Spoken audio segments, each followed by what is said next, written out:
Hello everybody, and welcome to a new series I like to call Breakdowns. This is where I take animations and I break down how they were made or how I think they were made. Today we're actually going to go over my most recent animation that I posted.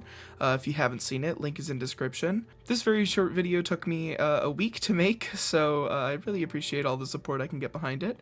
This is the animation file. This is what it looks like. It's...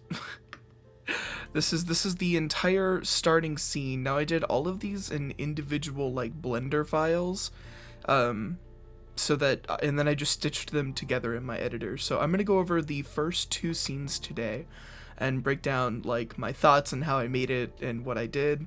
In future videos, I'm probably going to be recording as I make them to make it more of a live reaction. But this is kind of gonna have to do for now because I did not record myself making this.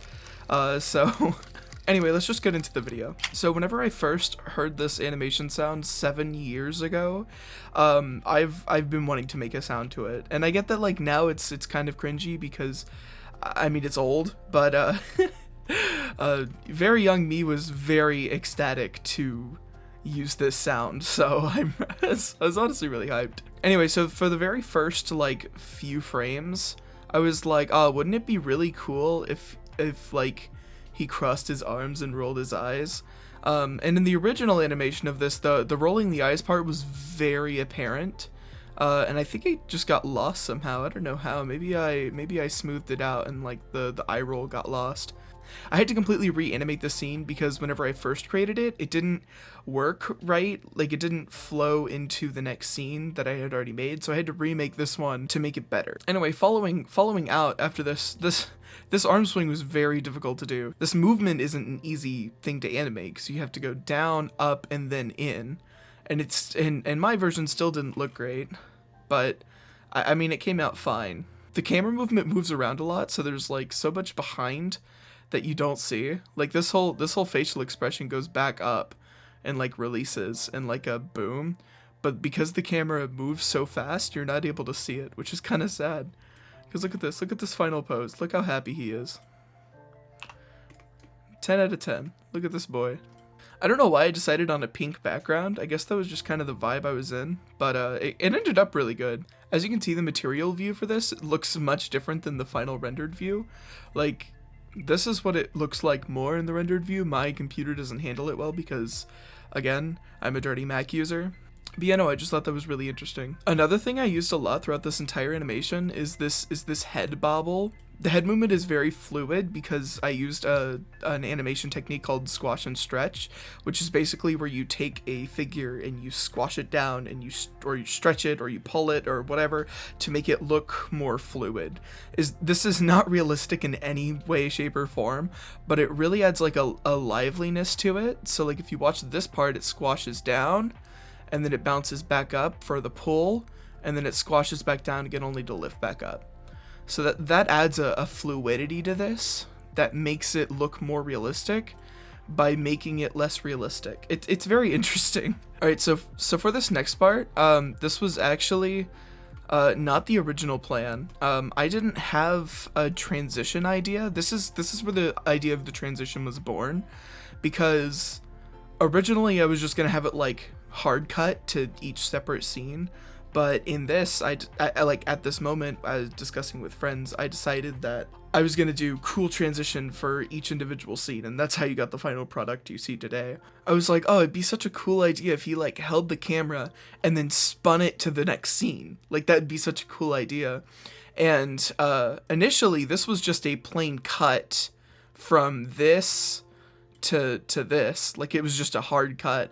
And then I think my friend Lore had a great idea that it should be like a 3D, like I don't know, like it should be a person behind the camera turns the camera around. So like in this scene it's like he's holding the camera and then it turns around and it's him holding the camera for him. It was a fun idea, and I was like, all right, I'll bite. And I did, and it came out really good. so I had it spin around and hold the camera. And then this lip syncing part was absolutely insane. I think this lip syncing was the most difficult part of this entire scene. This entire clip actually took me 5 hours to complete, which is a lot of time. It's way too much. You shouldn't have to spend that much time on animation. I'm just incredibly slow, and I also don't have anything to like optimize.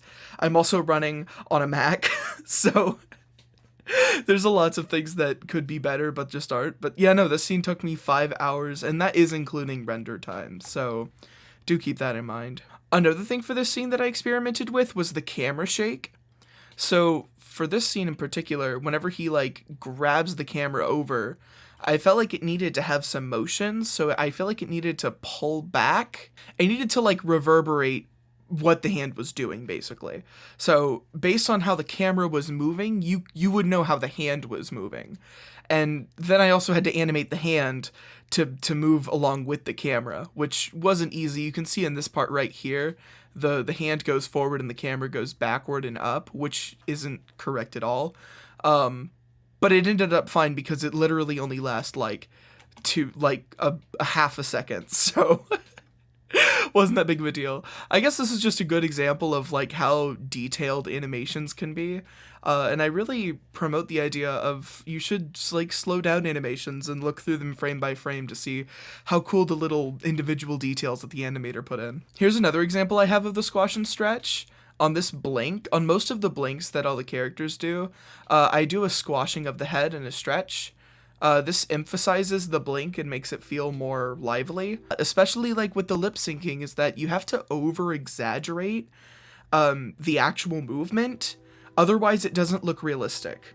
And I thought that was very strange because early on, especially in this lip sync, it wasn't very exaggerated. It was very formal, and like the character actually enunciated every single word and every single syllable appropriately as a human would. It just didn't look real. So I had to go in and make it a lot more exaggerated, and it livened it up a lot, and it actually made it look more realistic. Another cool detail you'll notice is in the material view, you don't see any motion blur, whereas in the real video, if you pause it at any time, you will see motion blur. And the motion blur is really awesome because it actually like makes it much more realistic in a way. This is 100% intentional because I the motion, like playing the scene without the motion blur just looks not good. It looks not good. Compared to it with motion blur, it completely changes the way that it feels. And I achieved motion blur. There is a tab over here that you can select that just turns on motion blur somewhere. I don't know. I don't use that. I watched Woodplank's Minecraft animation videos, and he showed me that you can go into compositing and you can add this vector blur. And the vector blur, you can turn it up, you can turn it down. I usually keep mine at around 48 to 35, depending on how fast things are moving. This is a little glitchy, and I had to go back on a couple of shots and completely, like, add in my own motion blur, because even whenever it was on, like, 0.1, it would still be way too much. So that is something to keep in mind. It makes it look a lot more smoother because it acts as a smear frame in a lot of cases. So it takes video that's 24 frames a second and it can make it feel like a lot more, I don't know, fluid. It looks good. Alright, so that is all for this scene. We're gonna move on to the next scene. Say goodbye, little guy. Okay, lore dance, here we go. I wanted to take the spinning of the last scene and throw it into here, so that's what this starting point is. And in the final product, it came out so clean. It came out so smooth. And again, it's because of that high motion blur that I had that made these 1, 2, 3 frames feel like 15 frames. It was so smooth. Anyway, so for each one of these scenes, I wanted to learn something new. And with this one, it was learning how to like put in 3D objects, and I had to animate this 3D object with like Lore's character. This is Lore's character, by the way. This is my friend Lore. She goes by Loragutan on YouTube. Her channel link will also be in the description, so you can go check that out. Anyway, this is most widely known as the coolest one of all of them. I guess I know why. Lore just looks awesome here. Lore looks amazing. But if you look really closely, the animation of the glasses looks not good compared to the head. And I didn't want it to like stay on her head, like connected to her head, like I would if it were parented. So I did not parent this object. It can completely move freely. But animating it, I didn't do that great of a job.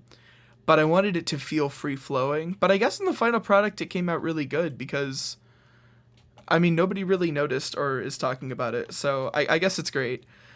Anyway, this whole transition scene was I wanted it to spin again.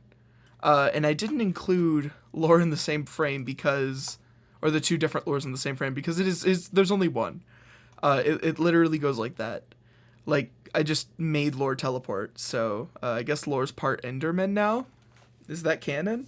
Anyway, this part was cool. Pan over and then zoom in. Lore has the glasses down. I also thought this shot was particularly extremely funny because whenever you have the vector blur on and you render it out, it looks like that one meme with the guy with the glasses. It's so funny. I actually can't. It is hilarious. This is my favorite frame in the entire animation, which is why I included it as the thumbnail because I think it's so funny. So from frame 73 to 75, I have it zoom into the black of the sunglasses so we can transition into the next shot, the next scene. All in all, this was pretty easy to animate. I really wanted to focus on the camera swing on this one. So like if you watch it, it flies in and then it holds itself and then it tries to swing back.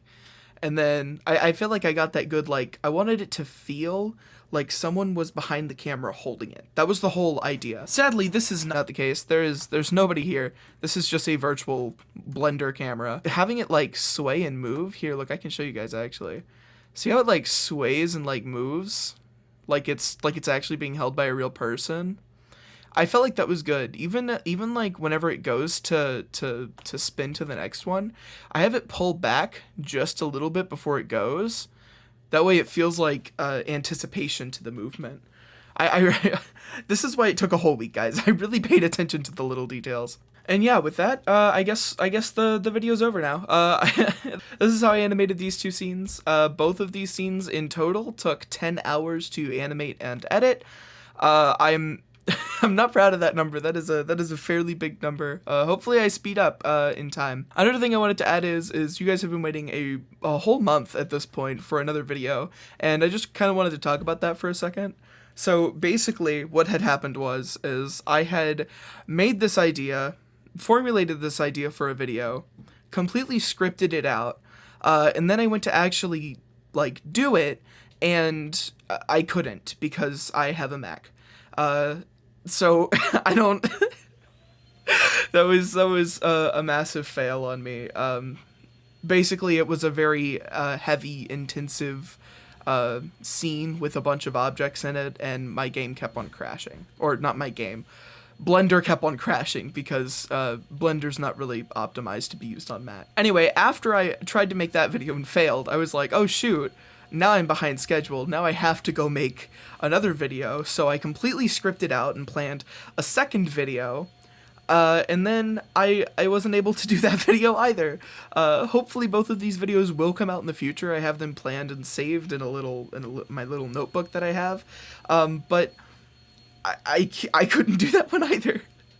So last Thursday, today's Friday, last Thursday, a week ago, this sound came up on my YouTube feed, and I completely remembered, oh my gosh, I want to animate to that. So I was like, oh, this is going to be an easy project. It's only like 15 seconds. How hard could it be? Turns out it took me a whole week. So, but it's okay though, because I finally got it done, and now it's out to you guys. And now posting should be a little bit more on a schedule. Again, really sorry that this didn't, like, that I wasn't able to put out a video until now. It has been so long. Oh my gosh. But I've been busy at work. I've written like 3 scripts now for videos that I can't make. So yeah, if you want to support me, the best way you can support me right now is just by subscribing or leaving a comment, sharing my stuff so more people can see it. I really need support right now. Hopefully I can get a new computer soon so I can actually make some bigger projects on Blender. So thank you guys so much for watching. I will see you guys in the next video. Bye!